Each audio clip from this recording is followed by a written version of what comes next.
Olá pessoal, vamos dar continuidade às aulas de geografia, mas antes de qualquer coisa, dê aquele like, deixe seu comentário, que assim a gente vai desenvolvendo um maior contato entre a gente, para não ficar aquela sensação que apenas eu estou aqui dando aula e vocês estão vendo passivamente.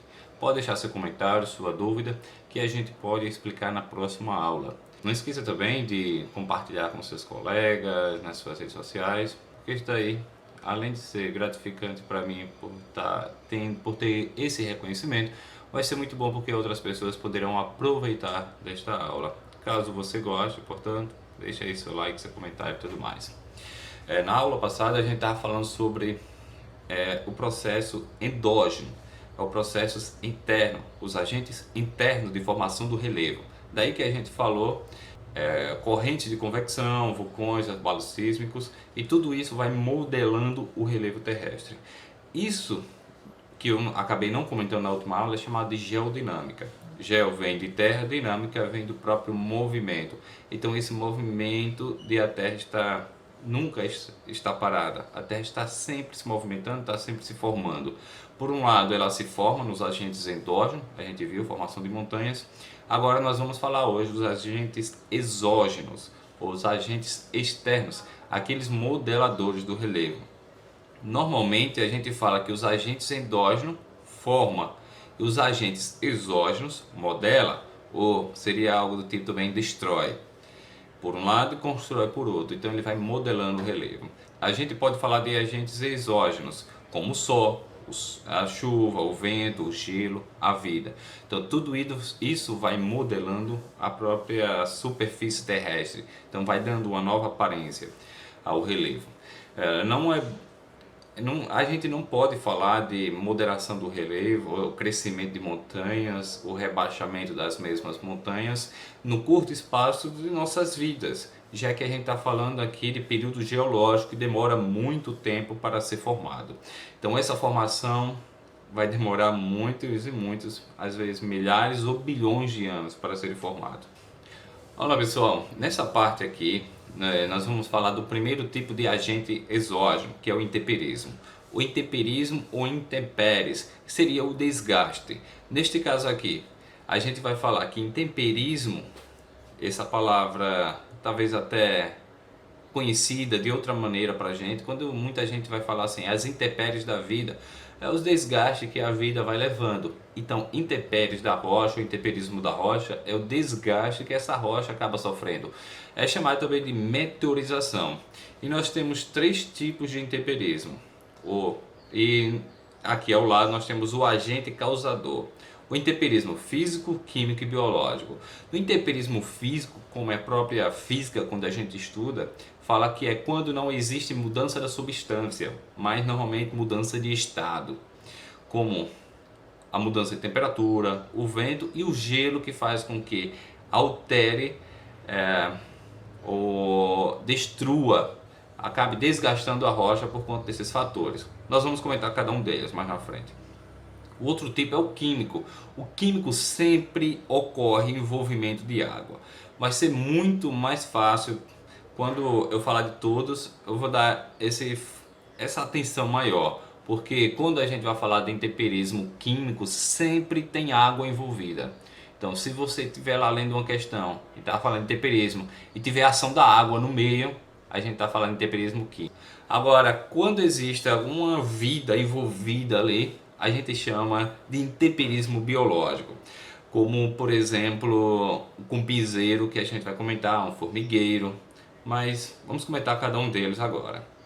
O intemperismo físico é a variação de temperatura. Como eu falei, não existe mudança na substância, apenas mudança de estado.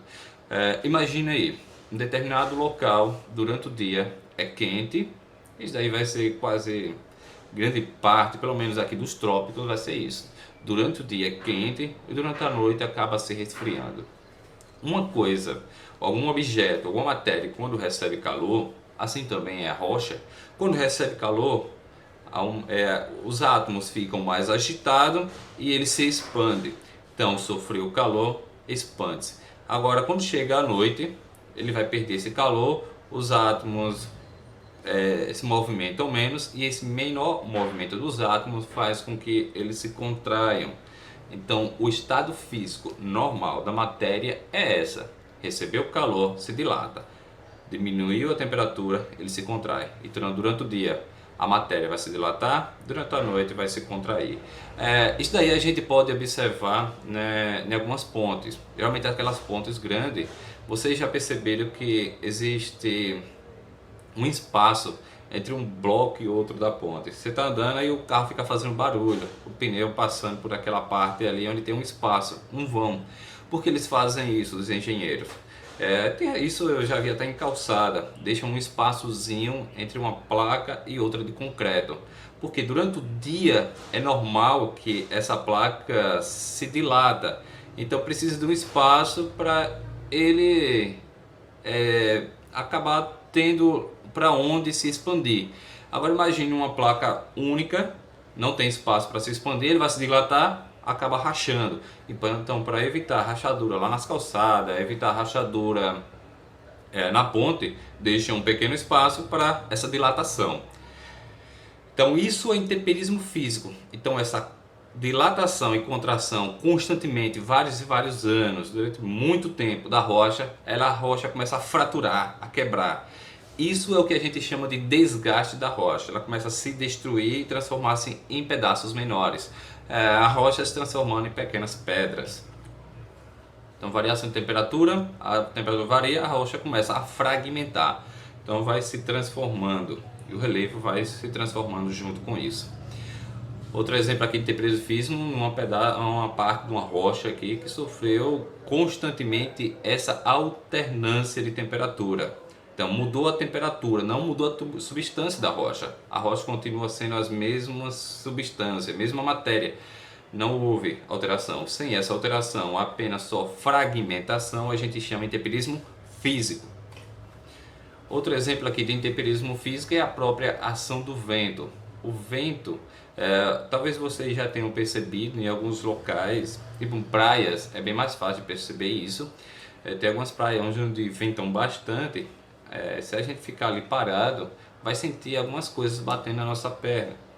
Essas coisinhas que estão batendo é o vento que levanta a areia, que é aquelas minúsculos grãos de areia, e vai chocando com a nossa pele. Agora imagine um bloco de rocha que constantemente vai sofrendo essa ação. É a meteorização, a destruição, ou seja, temperismo físico. A rocha continuará sendo rocha, só que agora em pedaços menores, porque foi fragmentada por conta dessa ação. Aí você pode dizer, nossa, o vento, umas pequenas pedrinhas fazem isso? Faz. Aqui um exemplo. Aqui no passado era bem mais largo essa parte de baixo, só que o choque desses pequenos grãos de areia levantado pelo vento vai chocando essa parte de baixo e vai formando essa feição que normalmente a gente chama de cálice. Aqui um outro local onde sofre ação eólica, a ação do vento, portanto formando um intemperismo físico, meteorização, destruição. Outro exemplo aqui é a ação do gelo, e esse é bem interessante. Imagine aí, num período de variação de temperatura, intemperismo físico, a rocha começa a se expandir, se contrair e racha, formando essas pequenas juntas. Vem a chuva, a água penetra nessas fissuras e fica essa água acumulada. Num período que chega ao inverno em determinados lugares, como o inverno é muito rigoroso, essa água que está aqui dentro nessas fissuras, essa água vai se solidificar. Daqui eu vou abrir um pequeno espaço para a gente entender um pouquinho. A água, o comportamento do estado físico da água é muito diferente das outras matérias. Eu falei o que? Ganhou temperatura, se dilata. Se resfriou, se contrai. Com a água acontece algumas coisas bem curiosas. O arranjo das moléculas da água, quando está em estado, vai ganhando temperatura, a tendência da água é se expandir. Quando a água começa a se resfriar, até certo ponto ela se contrai, mas que quando ela se solidifica, o agrupamento das moléculas, em vez de se contrair mais, ela faz se expandir. Então ela ganha um novo arranjo e a água se expande. Um exemplo disso é quando a gente pega, vocês podem fazer até esse experimento, de pegar água na temperatura normal, aqui, lá os 25, 30 graus, encher uma garrafa com água e coloco na geladeira. Quando ela começa a se resfriar, essa garrafa vai diminuir um pouco de tamanho, né? Ela vai ficar um pouco achatada, porque o espaço lá dentro diminuiu. Só que quando solidifica, se transforma em gelo, a garrafa fica bem inchada.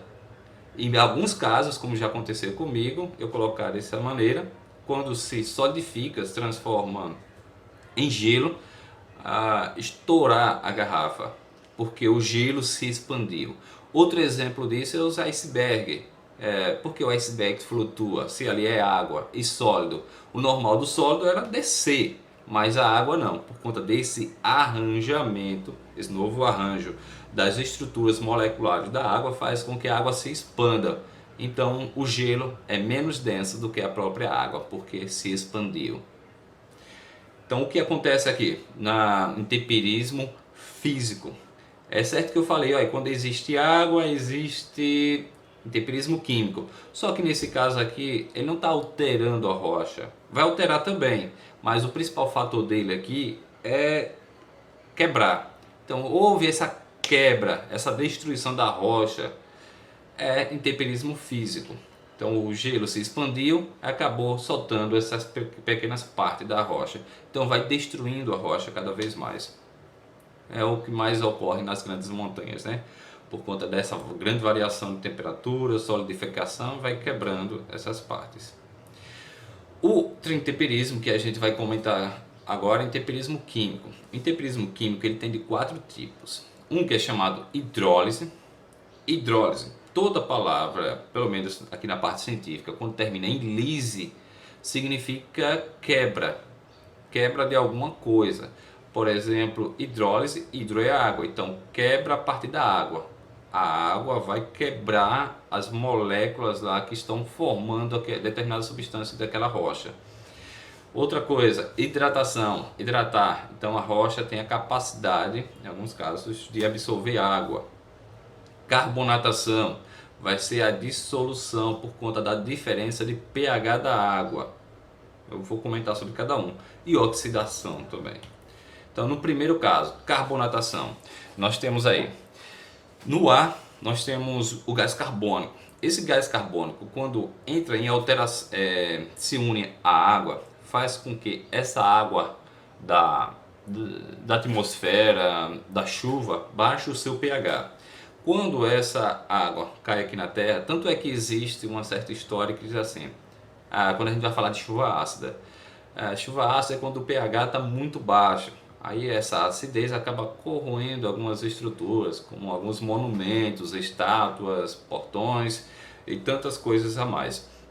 Só que tem um probleminha, toda chuva é ácida, nenhuma chuva é neutra ou básica, toda chuva tem um pH baixo, abaixo de 7.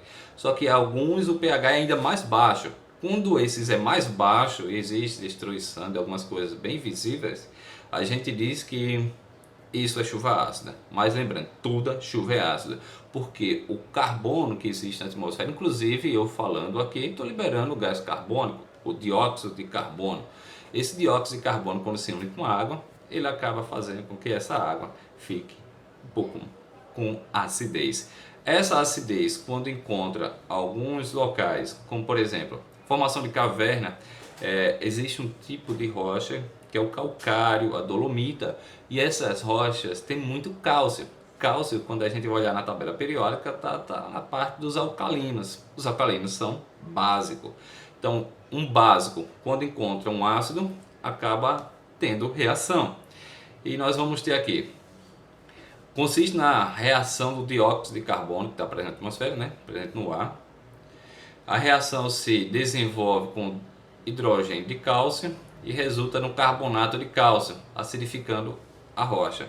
Então essa rocha vai ser acidificada, acontece reação e essa reação vai corroendo as partes de baixo lá da rocha, formando cavernas e aquele monte de coisas que a gente conhece, como estalactite, que é quando essa carbonatação vai descendo no teto, ou estalagmite, que é esse de baixo, esse gotejamento da água acidificada, ou junto com o cálcio junto lá, vai formando essas estruturas, forma colunas e um monte de outras estruturas de cavernas que normalmente a gente encontra. Então aqui, isso aqui é chuva que acaba destruindo. Quando tem cálcio, reação e acaba destruindo. Ou de um lado destrói, por outro acaba formando. Por isso que a gente diz que o agente externo, água, nesse caso aqui, no intemperismo. Outro processo de hidratação é quando existe a incorporação da água aos minerais. Nós temos aqui um exemplo de hidratação, hidratar, incorporar moléculas de água a determinada estrutura, né? Nós temos uma rocha que é chamada hematita, na verdade um mineral. Em outro momento eu vou fazer essa diferença entre mineral e rocha. A hematita, que é rica em ferro. Aí nós temos aqui o ferro, que é o trióxido de ferro. Essa hematita tem característica magnética própria, né, natural. Não precisa sofrer nenhuma questão de eletrização para ela transformar-se em dois polos. Normalmente ela tem polos. Quando une com moléculas de água, aí forma limonite, que limonite é o que acaba originando aqueles solos mais amarelados. Então a rocha sofreu alteração, veja o que aconteceu aqui. Temos o trióxido de ferro com a água, essa união forma limonite. Então a água incorporou ao ferro, hematita, e transformou a substância. Houve alteração de substância, ocorreu aqui, portanto, um intemperismo químico. Então, onde tem a ação da água e essa ação faz uma alteração na substância, é intemperismo químico. Outro exemplo, quando eu comentei logo no início, hidrólise. Hidrólise é a quebra. Quando acontece, isso é muito comum acontecer no granito. O granito tem três substâncias, três minerais principais: quartzo, feldspato e mica. Esse feldspato tem uma capacidade grande de reagir com a água. E quando ele reage lá com a água quebra as suas moléculas, ela se transforma, o feldspato vai se transformar o que a gente conhece como argila. Então o feldspato foi transformado por conta de uma hidrólise, quebra dessa substância, naquilo que a gente conhece como argila. Eu acho que nesse momento você já deve estar se perguntando: professor, então toda rocha, quando é exposta à atmosfera, vai ser destruída e ela vai se transformar em pedaços de pedra, transformar em argila, em areia? É isso mesmo. Então, pessoal, o que a gente já tem aqui? Os agentes endógenos internos formam a rocha, o magma que sai da terra transforma em rocha. Essa rocha, quando é exposta à atmosfera, ação da água, variação de temperatura, faz com que vai se fragmentando, quebrando em pequenos pedaços e transformando em terra, areia, argila. Então toda a areia que existe no planeta, todo barro, um dia foi rocha e ele foi destruído. E essa destruição em pequenas partes nós chamamos de sedimentos, que na verdade seriam restos. Então pequenos pedaços de pedra, restos de pedra, argila, restos de pedra. Então esses restos nós chamamos de sedimentos. É muito importante a gente saber isso, porque uma rocha vai ser formada a partir dele, que são chamadas rochas sedimentares. Outro processo, e esse daqui é bem comum a gente observar, que é a oxidação. É o processo químico que envolve a perda de elétrons. Então o oxigênio, lá contendo na água, H2O, temos o oxigênio. O oxigênio é muito eletronegativo. Ele tem a capacidade muito grande de roubar elétrons. E se ele rouba elétron, por exemplo, do ferro, que é o mais comum a gente falar de oxidação, ferrugem. Então é muito comum a gente ouvir falar mais do ferro, né? Quando esse ferro é exposto à chuva, esse oxigênio que está contido lá na água tem a capacidade de roubar elétrons do ferro. E esse ferro acaba sofrendo um processo chamado de destruição. Ele vai ser destruído, fica eletricamente positivo e vai se soltando, porque ele vai ficar mais fácil de se soltar das outras moléculas. Por isso que a gente vê aquela destruição. A rocha é a mesma coisa. Como eu falei do granito. O granito, ele tem mica, feldspato e quartzo. A mica é rica em ferro. em contato com a água, esse ferro vai roubar esses elétrons dessa mica. Então ela vai começar a se destruir. E essa destruição vai gerar mais na frente o que a gente conhece como areia. Outro intemperismo é o intemperismo biológico, portanto é a ação dos seres vivos na destruição da rocha. Um exemplo aqui, mas isso daí a gente pode observar até nas calçadas, pelas cidades, pelas ruas que a gente vai passando. O pessoal que planta uma determinada árvore na porta de casa, de repente aquela calçada começa a ser destruída, que é o efeito das raízes que vai destruindo ou que vão destruindo a calçada. Aqui acontece algo bem parecido. Temos uma árvore, ela encontrou uma fissura, as raízes vão passando e vai destruindo essa rocha, transformando em pedaços menores. Normalmente a gente chama esse intemperismo biológico de biofísico. É apenas desagregação mecânica, sem alteração da rocha. Mas existe também o intemperismo bioquímico, onde além da vida estar existindo ali, ela altera a substância da rocha. A exemplo dos links, dos musgos, que quando é fixado na rocha, como a gente pode ver aqui, ó, link, né, que são colônias aí de algas com as bactérias, elas vão fixando na rocha e as suas pequeníssimas raízes, junto com a ação da água que contém neles aí, né, nos líquidos, vai corroendo a rocha e vai transformando uma pequena película de areia. A gente pode observar isso nas paredes das casas. Já perceberam que aqui na nossa região a gente não chama de link ou musgo, a gente chama de limo, que é aquela, como a parede fica esverdeada, principalmente no período mais úmidos, no inverno nosso aqui, a gente vai observar que existe uma pequena camada parecendo umas plantinhas, são algas que fixam na parede da casa. Nesse período ela está viva, mas quando chega no período de verão, se você for tirar aquele limo no período mais seco, né, vai perceber que junto com o limo vai vir uma pequena camadinha de areia. Se a gente for tirando isso constantemente durante os anos, a parede vai ficando um buraco ali, porque aquele limo, aquele link, o musgo, vai retirando pequenas camadas de areia. Então isso acontece também com a rocha, ela vai destruindo a rocha. O intemperismo biológico, aqui nós temos o exemplo também de movimento do relevo, transformação do relevo, modelagem a partir de cumbizeiros, formigueiros. A gente acha que é só aqueles pedacinhos que estão ali, que eles fizeram aquele monte, mas a principal parte do formigueiro é embaixo. Então eles estão revirando a terra constantemente. Intemperismo biológico.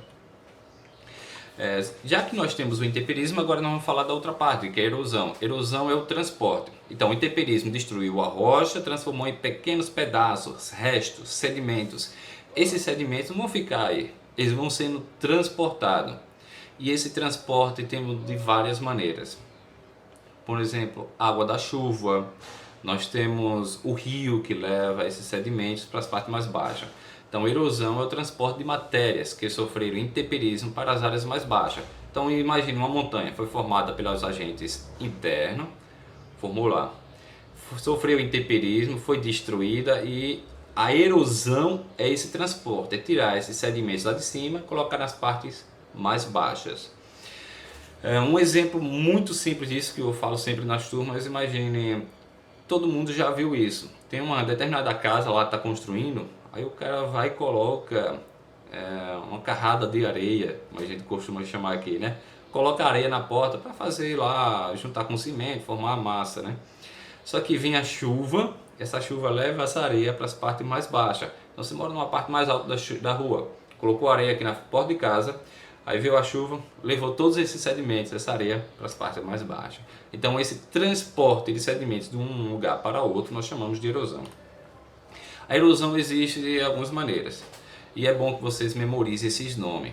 Quando eu falar erosão pluvial, pluve quer dizer chuva, então é o transporte pelas águas da chuva que formam sulcos, buracos. Sulcos são buracos, cavidades, que essa água da chuva, a gente vê isso muito mais em estradas de terra, né?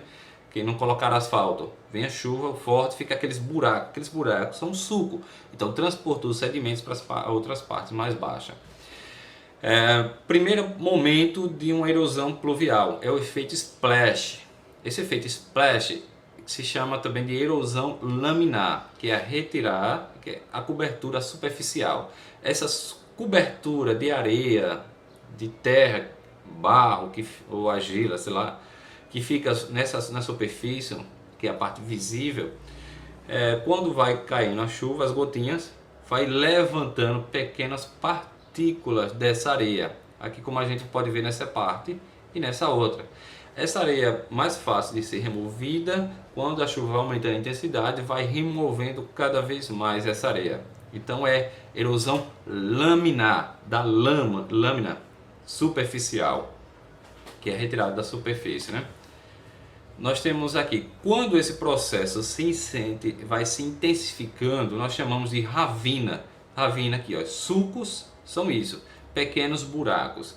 Normalmente isso acontece quando é retirada a vegetação nativa. Retirou a floresta, aí fica o solo exposto. Esse solo exposto vai sofrer erosão laminar, que é o splash aconteceu, as águas da chuva ou a erosão pluvial vai levando essa areia para as partes mais baixas. Então, ravina. Quando esse buraco se intensifica, ou melhor, esse sulco se intensifica, vai se intensificando, nós deixamos de chamar de ravina e passamos a chamar de vossoroca. Muitos lugares sofrem muito com isso, principalmente em áreas de agricultura. A agricultura sofre muita perca de sedimentos, de areia, por conta de locais onde chove bastante. Essa areia vai sendo removida e essa areia leva consigo os nutrientes do solo. Então o solo vai ficar pobre, perca de solo, o terreno vai ficar todo esburacado. Por isso que existem algumas técnicas para tentar reduzir essa erosão, que é plantar agricultura lá, produtos que nós iremos utilizar comestíveis próximo de florestas. Então a floresta faz com que as raízes das árvores fixem mais o solo e fazendo com que aconteça menos perca. Outro probleminha relacionado a isso, porque além de levar os nutrientes, levar o solo, é que se essa área tiver com agrotóxico, esse agrotóxico, esse veneno será levado para os rios, para os lagos e para o oceano. Então tudo que tiver aqui vai sendo levado pela erosão pluvial. Nesse momento aqui nós temos a erosão marinha, que é a destruição da rocha por conta do impacto das ondas do mar, da própria maré, que vai chocando contra essas rochas e formando essas cavidades que até tem essas aparências bem interessantes. A gente vai ver isso em vários lugares onde tem o próprio contato com o oceano, nas regiões de praia. E esse contato da erosão marinha a gente pode ter, nós temos aqui ao mesmo tempo também o intemperismo químico, que é a ação da água interagindo, a hidrólise, na hidratação, na oxidação, vai destruindo essa rocha junto com o impacto da erosão. Então a onda vai lá, choca, tira o que tiver lá de sedimento e leva para o fundo do oceano. Um exemplo aqui de erosão marinha é o que acontece em muitas praias. Nesse caso aqui é a praia do Abaísa, que é em Estância, no estado de Sergipe, que o avanço das ondas do mar, ou seria o avanço do homem construindo em lugar da praia. Seria mais apropriado a gente falar dessa segunda parte.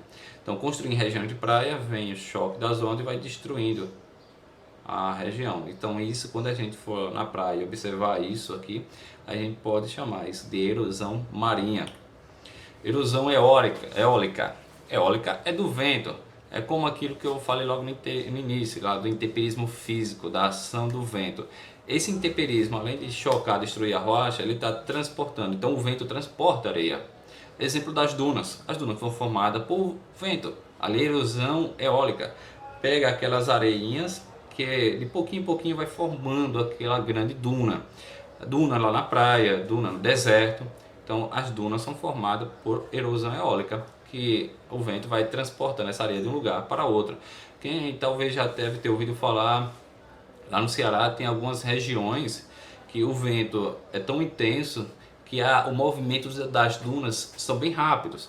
Pessoal que construiu sua casa em determinado lugar longe das dunas, de repente, não de repente, mas depois de algum tempo, essa duna vai se movimentando por conta da ação do vento. Então o vento vai levando essa duna de pouquinho em pouquinho, aí chega a atingir várias casas. Então muitas vilas acabam o pessoal tendo que sair do lugar para ir morar em outro, porque não tem, acaba não contendo essa ação.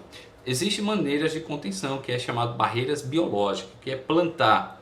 Mas isso daí demora muito, além de recurso. Isso acontece muito lá na África, numa região chamada de Sahel, próximo ao deserto do Saara, porque o deserto do Saara está avançando. Transporte de dunas, para não gerar tudo um grande deserto, o pessoal vem plantando um grande cinturão de plantas próximo do deserto do Saara, essa região chamada Sahel, que para tentar conter os avanços das dunas e do deserto. Aqui essa imagem, como a gente viu logo no início também, do intemperismo físico, é também erosão eólica, que é o transporte.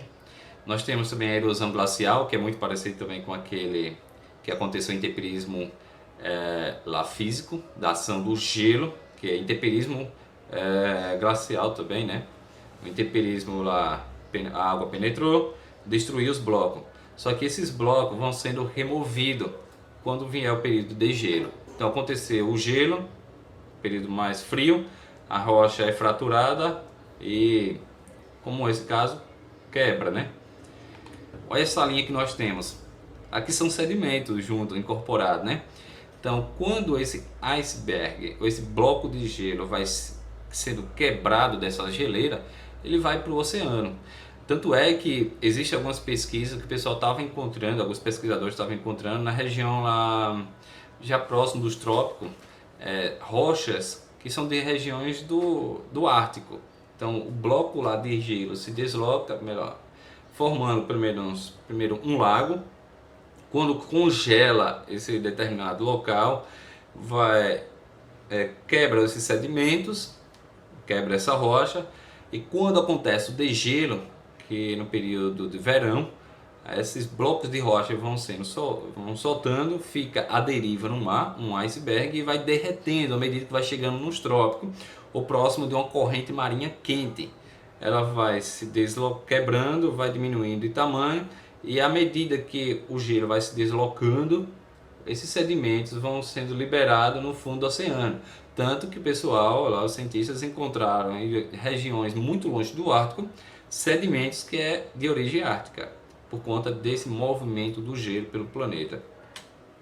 Outra erosão, e essa talvez seja mais comentada, pelo menos em provas, que é a erosão antrópica. Antrópica quer dizer erosão provocada pelo ser humano, como acontece muito, que é desmoronamento, deslizamento de terras. Como nós temos aqui um exemplo, tem lá a vegetação nativa, as raízes das árvores fixam no solo, fazendo com que esse solo fique no local onde ele deve estar, sem tanto movimento. Vai existir sim movimento, dependendo da intensidade da chuva. Esses sedimentos lá em cima vão descer. Só que se o homem tirar essas árvores, não vai ter mais o fixador dos solos, que são as raízes. Então essa remoção da cobertura vegetal faz com que aumente o risco de deslizamento de terra. Vai ter o splash, vai ter o ravinamento, depois o vossorocamento e vai ocasionar deslizamento. Deslizamento é quando desce morro abaixo mais areia, terra, né? E quando é desmoronamento, é blocos de rocha. Então existe, a depender também da declividade do terreno, existe um ponto chamado ponto de saturamento. Normalmente quando chove em torno de 50 milímetros de chuva em 24 horas, ou um espaço de tempo ainda menor, o solo fica saturado. Quando eu falo 50 milímetros de chuva, 50 milímetros é como se fosse em 1 metro quadrado você jogar 50 litros de água. Então isso faz com que o solo fique saturado e fique mais fácil de ser removido. Então por conta da gravidade, ele vai descer morro abaixo. E isso é uma erosão antrópica. É uma coisa natural, só que o homem intensificou. Tirou as raízes, tirou as árvores, ficou mais fácil de ser removido. Aí a gente pode perguntar de quem é a culpa. Ah, a culpa é da pessoa que foi morar lá, porque sabe que é perigoso.